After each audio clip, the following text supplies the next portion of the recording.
On the afternoon of July 1st, 2021, officers from the Tybee Island Police Department descended on Tybee Island Beach in Tybee Island, Georgia. The police had been called by a member of the public because, according to them, a woman had walked past the caller's family tent several times and eventually had found a spot a short distance away in front of it. After placing a towel down on the sand, the caller said the woman started touching herself inappropriately. I could hear moaning. As you'll see, the woman in question appears to be confused at first, but when confronted by the claims made against her, she starts to give her version of events and tries to reason with her actions. Nice.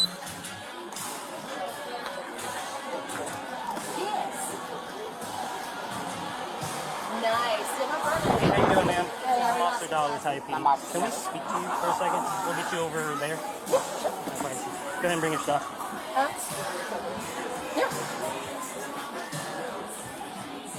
Yep.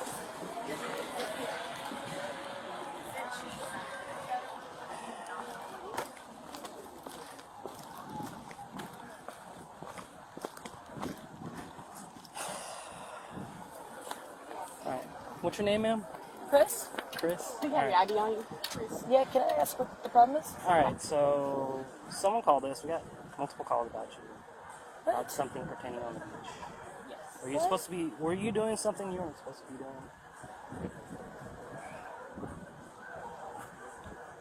What? Like, what were you doing on the beach? Like, prior to coming here?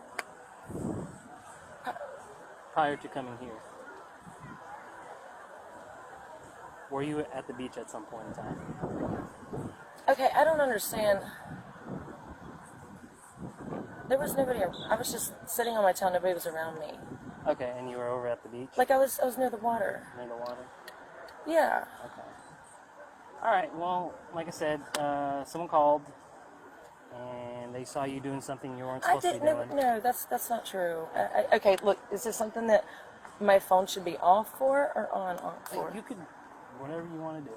It's your right. If you want to record this conversation, you can. But we are also recording, so you know. Okay, can you show? I mean, who did I offend? I don't understand. What did I do? What did I do? So apparently you were masturbating on the beach. Who saw that? I mean, a couple people. No, they families. didn't. That's not You true. know, why would they call us that? Okay, because I was by myself. Now, I will tell you this. The only way that somebody would have called you is if it was a military operation. They're fucking doing this. You mean military? Never mind. Okay, so nobody was around. Was it an anonymous call? Is this one of my buddies? Okay, No, one of my buddies. No, it's not one of your buddies. It's a family. Okay, look, let me show you what I did. Okay. Okay. Is there anything in the bag? No. Is it alright if I look through it? I mean, if you can open it and can I see the contents inside the bag? Yes. Okay. I don't really understand what y'all are. We're just here because someone called and we're very concerned. Okay. This is really highly offensive to me. I got it. I got you. And that's why I'm trying to figure it out. It's my vibrator, but I just put it in my. I was sitting on the beach, and I just. Okay. Do I get a ticket? So you did have a vibrator. Listen, I was sitting on the water like this, and I just put it in there, and it was covered up, and I just had an orgasm. I'm sorry, I was stressed out. I got you. Okay, just hang tight for me. I'm sorry, nobody saw me. I was in the water. Okay, so if this is anonymous call, Okay. I mean, yeah. People did see it. We didn't get a call for no reason. I swear to God, I was sitting in the water. Nobody saw it. I got you. Well, I mean, if nobody saw it, then they wouldn't have called, right? Nobody saw it. Man, please, don't do this to me. Are you serious? You want to take primary notice? I'm on it to take it since he's talking. Okay, I got you. This is ridiculous. What am I being arrested for? Indecent exposure. Indecent exposure. No, but I didn't have any of my body Someone parts called. out. It doesn't matter. A family saw it. They had kids. What? There That's why they was called. nobody around me. So.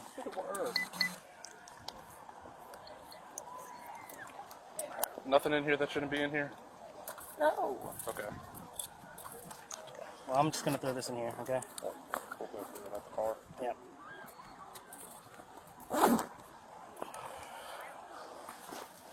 This yours, man? This yours? Yeah. I'm hoping this is Jesus Christ. Because if not, this is not going to go very well.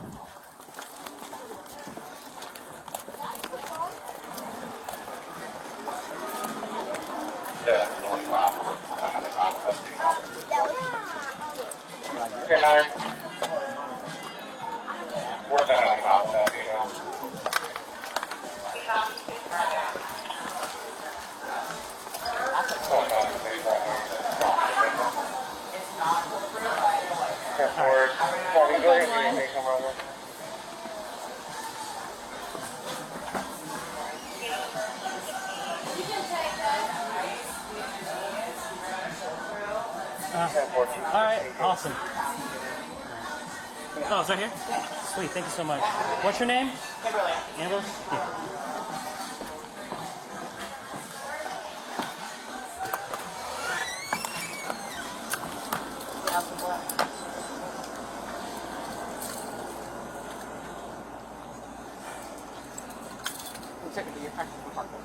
Yeah, that's fine.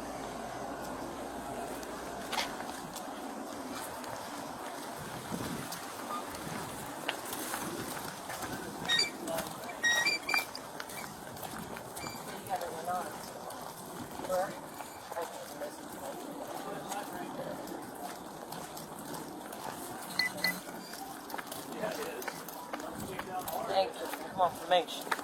Ma'am?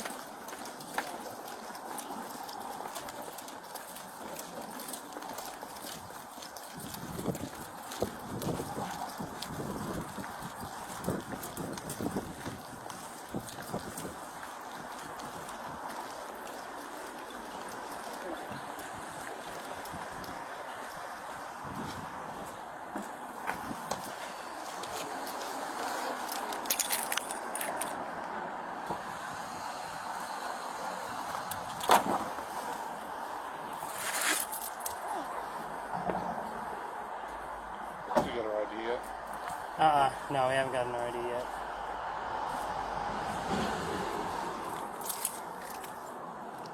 I just throw that in the bag.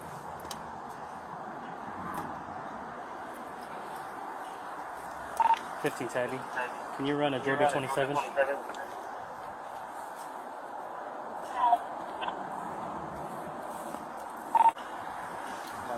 these. Okay. These are all broken up into half pills. Okay.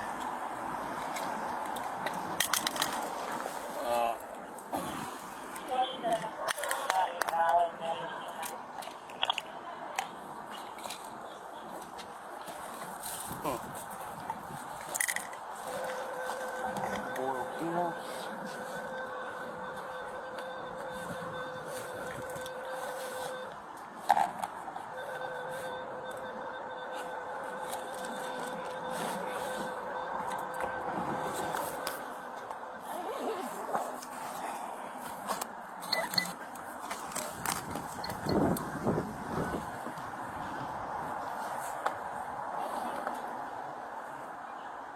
Use track.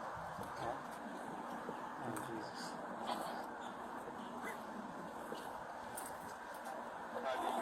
She said there's a vibrator in there. Yeah, she says she didn't have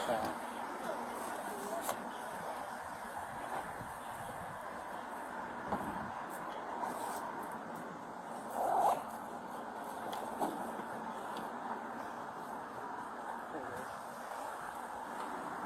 oh, nice.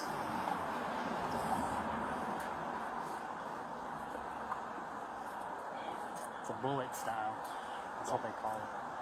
Dump all this mess out of your office. Oh, Jesus. Nels, you going through it. You locking everything. Lock the trunk. Yep.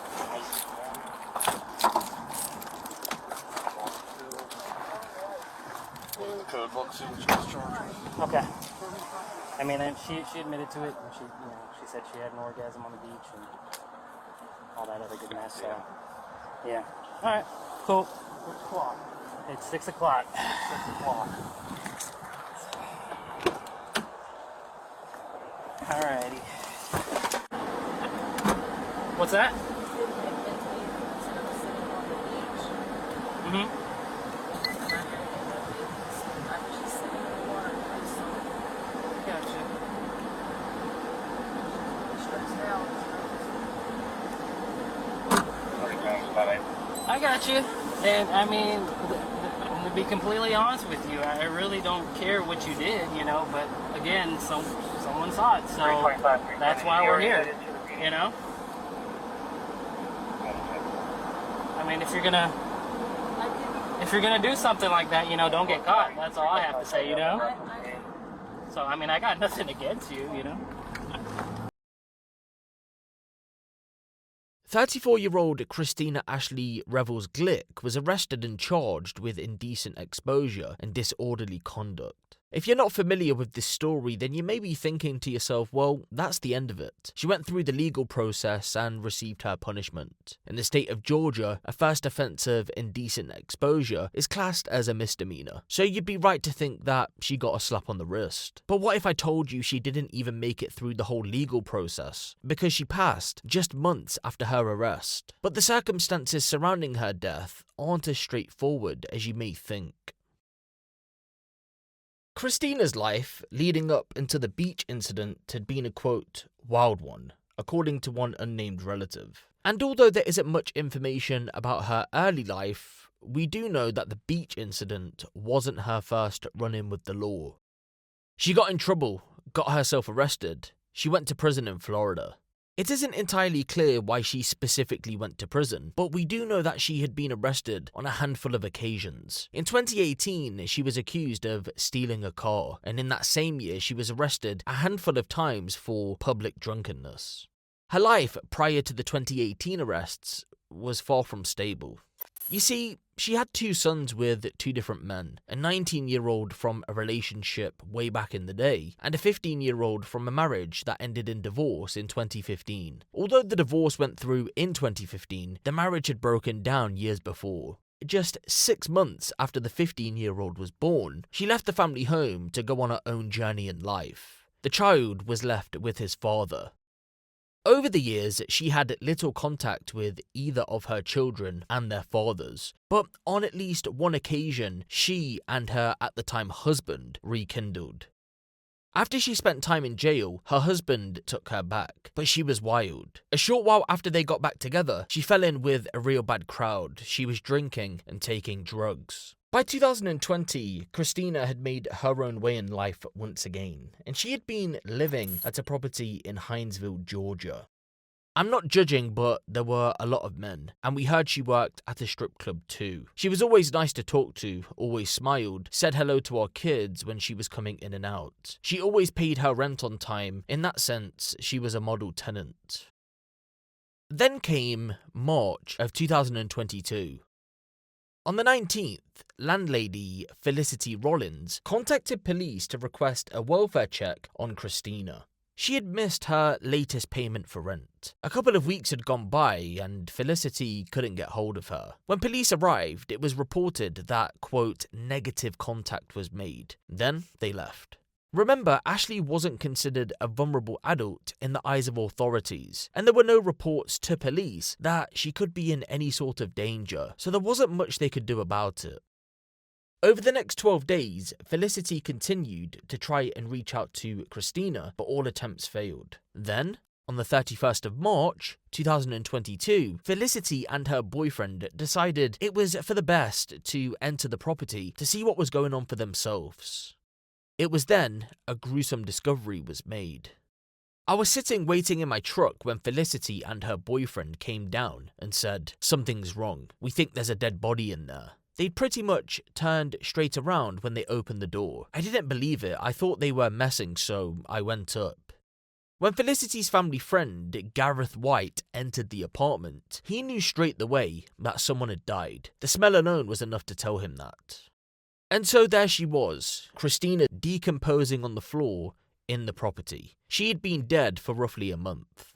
After an investigation, detectives concluded that she took her own life for reasons unknown. But people connected to the incident don't really buy into that story and want police to explore the possibility that she may have been murdered. After the discovery was made, Felicity asked her sister Whitney Phillips to act on her behalf moving forward, as the incident was too much for her to handle. When Whitney entered the property, she noticed that there was blood in every room. Not only that, but there was other evidence to suggest foul play. There was blood in every room in the apartment, but there were other things like unopened packages, things for the apartment, like she was expecting still to do things. Why would she be ordering stuff for the house? Why would she still be paying her bills if she was planning to end it? She was never late on rent. I didn't sleep right for a week after seeing the inside of that apartment. You could see the marks on the wall where her body had been, and on the carpet where it had laid. To me, it looks like she was panicking, trying to get away, trying to save her life. Why would she be moving through the house like that? That doesn't make no sense. Jonathan Johnson and his wife Jasmine, downstairs neighbours, think Christina was murdered too. The Johnsons believe they had the actual murder taking place but didn't want to intervene because they weren't too sure. They say a man who Ashley had been seeing needs to be taken in for questioning. I believe that dude killed her. We heard a lot of commotion that one night, then we never saw her or heard her again. I asked, should we call the police? But you're not too sure sometimes. Like, if you get involved, maybe you'll get hurt too. That guy was there all the time and his car was over there that night. When we came out the next day, it was gone. That night, it was like a lot of heavy walking and moving around going on. After that, it was just silent up there. And so, it's been well over a year since police reached their conclusion. We can't rule out that they'd ever change their theory and investigate the possibility that Christina was murdered, but we can say, for at least now anyway, that they don't think she was.